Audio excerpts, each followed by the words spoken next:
Un sinnúmero de actividades fueron pensadas por el municipio de la ciudad de Santa Fe y por la provincia también en relación a un nuevo aniversario de la sanción de la Constitución Argentina de 1853.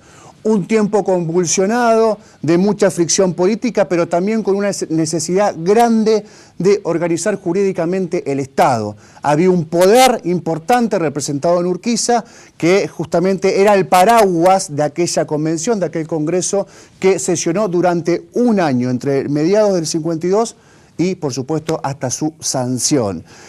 Santa Fe lo recordó porque es el mojón tal vez más importante, les decía, que tuvo el país para empezar a organizarse. Duró poco la aventura de Urquiza como representante de la Confederación, pero fue la piedra fundamental para organizar la República Argentina. Preparamos un informe al respecto.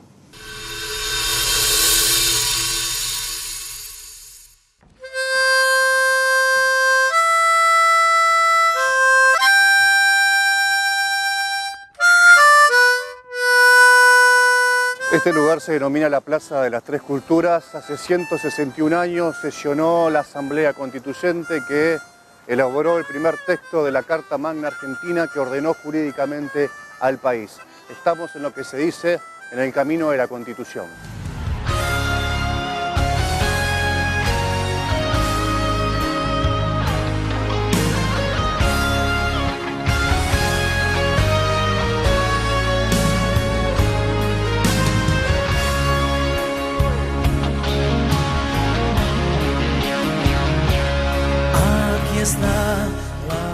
Bueno, constituye la concreción de un proyecto de país.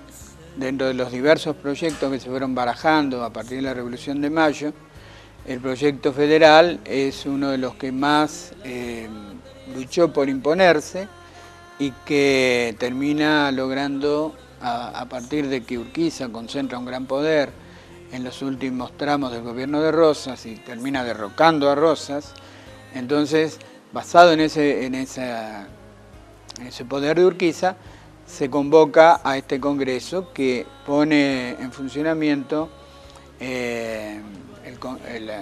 la representación de todos los diputados y prospera en una Carta Constitucional que establece el sistema federal, representativo y republicano, obviamente. Hasta ese momento nosotros teníamos un conjunto de estados unidos por un vínculo muy primario como era el Pacto Federal de 1831, pero a partir de la Constitución surge un Estado federal. Antes éramos una confederación de estados. Una vez que se sanciona la Constitución y se jura por todas las provincias, ya no hay vuelta atrás, no puede una provincia separarse del seno de la nación por su propia voluntad. Ya ha delegado en esa persona jurídica superior, que es el Estado Nacional, su soberanía y queda con su autonomía nada más. ¿Por qué no participa Buenos Aires, que no es una ausencia menor? Buenos Aires no participa porque como las disposiciones del pacto o del acuerdo de San Nicolás encontraban una gran oposición allí, porque concentraba un gran poder Urquiza, porque se tomaban parte de las rentas de Buenos Aires al nacionalizar las rentas de aduana, y estos fueron los dos factores principales que llevaron a que la provincia de Buenos Aires no ratificara, la legislatura, el acuerdo de San Nicolás. Se dice habitualmente que tiene dos características la Constitución de 1853, entre otras, su sentido federal y su relación en cuanto al texto y en cuanto a la cosmovisión, su relación con la Carta Magna de los Estados Unidos. ¿Quién de estos 25 representantes que están detrás nuestro, sus réplicas por supuesto, tenía más llegada o visualizaba en la Constitución de Estados Unidos un ordenamiento jurídico ideal? Más allá de la Constitución de Estados Unidos, que evidentemente se ve reflejada en el producto final nuestro, hay otras constituciones y además textos de estudiosos y comentaristas, como es el caso de Juan Bautista Alberdi, que ha escrito precisamente para que lo leyeran y lo analizaran los constituyentes, su famoso libro Bases y Puntos de Partida para la Organización Nacional. Se pueden encontrar muchísimos puntos de diferencia, ¿no?, entre las dos constituciones, pero no es obvio que en aquel momento la Constitución norteamericana era un testimonio de una experiencia exitosa, y es lógico que los países de América Latina, en su conjunto, tomaran este documento como modelo. Los constituyentes que estuvieron más abocados a la redacción del texto constitucional, que integraban justamente la Comisión de Asuntos del Despacho Constitucional, fueron Gorostiaga y Gutiérrez. Que la plaza que estaba frente al Cabildo no era la plaza que hoy vemos, llena de cemento, sino que era más bien arenosa, que en torno a la plaza estaban las iglesias y estaba lo que se llamaba la posada de Merengo, Don Merengo, que era Hermenegildo Zuviría, y que el apodo que tenía era Merengo. Y que allí es donde se empezaron a hacer los alfajores, que luego dieron lugar a la tradición. Allí se alojaban justamente quienes escribieron el proyecto, Gorostiaga y Gutiérrez. Ellos dos trabajaban en la parte en los altos de Merengo, pero se cuenta que también había quienes allí cada tanto tomaban su bebida, hacían sus reuniones. En las crónicas también se cuenta de que a ellos les llamaba mucho la atención lo que era el campito, el río. La gente se bañaba no necesariamente cotidianamente, y había muchos, depende de qué grupo social fueran, que se iban a bañar al campito. Esas crónicas también aparecen. Es una Santa Fe muy distinta a la Santa Fe moderna y al ruido de puerto y ferrocarril que va a venir en la segunda mitad del siglo XIX.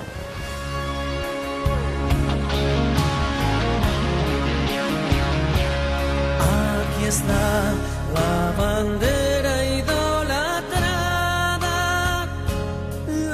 Según su criterio, profesor, ¿qué importancia tuvo puntualmente en este lugar Urquiza? Bueno, Urquiza es el poder que está detrás del Congreso.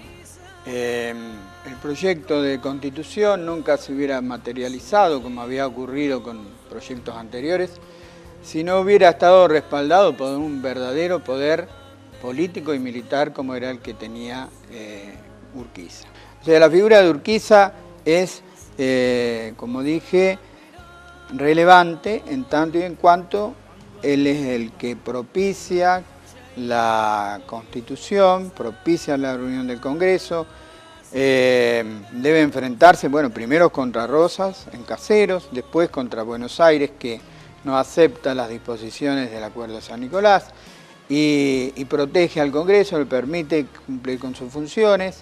Después ampara todo el proceso de jura de la Constitución y de instalación de los poderes nacionales iniciales, el primer Congreso, primera Corte de Justicia, y bueno, evidentemente queda clarísimo que es el poder central político que hizo posible este gran paso en la historia hacia la concreción del Estado Nacional, que es la Constitución del 53. Fray Mamerto Esquiú no participa del Congreso. Él es una figura relevante de la Iglesia de aquel tiempo, llegó a ser obispo de Córdoba, y la importancia de su prédica a través de sermones muy elocuentes y que han sido publicados, tiene que ver con la nueva mirada de la Iglesia Católica, que podía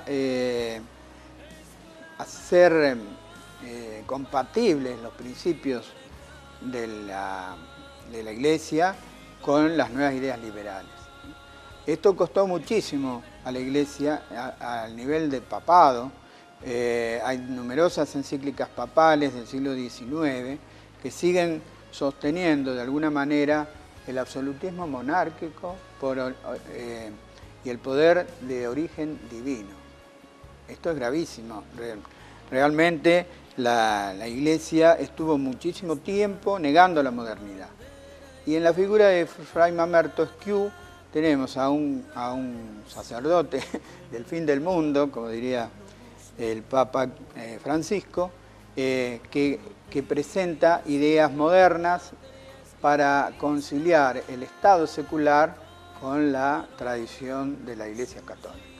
Bueno, de Facundo Zuviría hay que decir que en determinado momento se opone a la sanción de la Constitución, que es uno de los que señala que responde demasiado al modelo norteamericano y que él preferiría que hubiera más tiempo para madurar una Constitución que representara el verdadero sentir de los argentinos, su cultura política, sus ideas y todo lo demás. Esta postura del presidente es rechazada de plano por prácticamente todos los asambleístas o los congresales, especialmente por Juan Francisco Seguí, nuestro representante, que justamente en la pintura de Alice aparece adelantado, con la mano haciendo este gesto, contradiciendo al presidente Facundo Zuviría para defender la oportunidad del dictado de la Constitución. Lo que ocurre es que muchos vieron similitud con este discurso de Zuviría con las ideas de Juan Manuel de Rosas, que en definitiva lo que había sostenido siempre es que no había llegado el momento de dictar la Constitución, sino que era necesaria una larga convivencia en las provincias para que se fueran dando las condiciones en el transcurso del tiempo, ideas que sostuvo Rosas hasta el final de su vida, cuando estaba exiliado en Southampton, en Inglaterra. También se destacó Salvador del Carril, no actuó como orador, pero sí se sabe que era de esas personas que hacen acuerdos, que hacen alianzas, que tienen que ver con los pasillos más que con el recinto, ¿no? Serían las principales figuras. Los demás, muchos de ellos, fueron designados a dedo por el presidente Urquiza. Casi ningún congresista coincidía con la provincia que representaba, en el sentido que la mayoría no eran nacidos en esas provincias. En el caso de Santa Fe sí, Juan Francisco de Seguí era santafesino y Manuel Leiva también. Justamente en estos dos diputados encarnan algunas de las posturas más encontradas que se dieron en los debates. En las filas de un federalismo más tradicional estaba Manuel Leiva. En las filas de una actitud más liberal y más pro modernidad, digamos, y de apoyar y de respaldar este proyecto, estaba Seguí.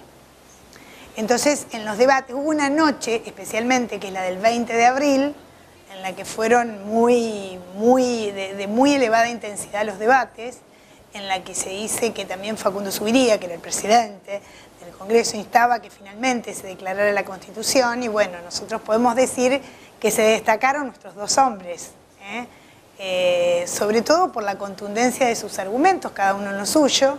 Seguí tenía una formación intelectual más sistemática, más cuidada, y bueno, Leiva tenía una vida pública de bastante significación también.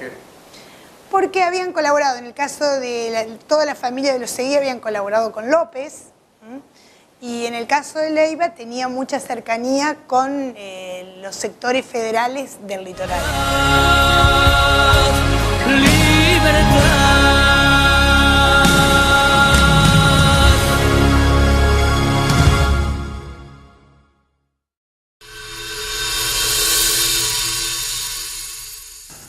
Primera parte del informe acerca de un nuevo aniversario de la sanción de la Constitución Nacional de 1853.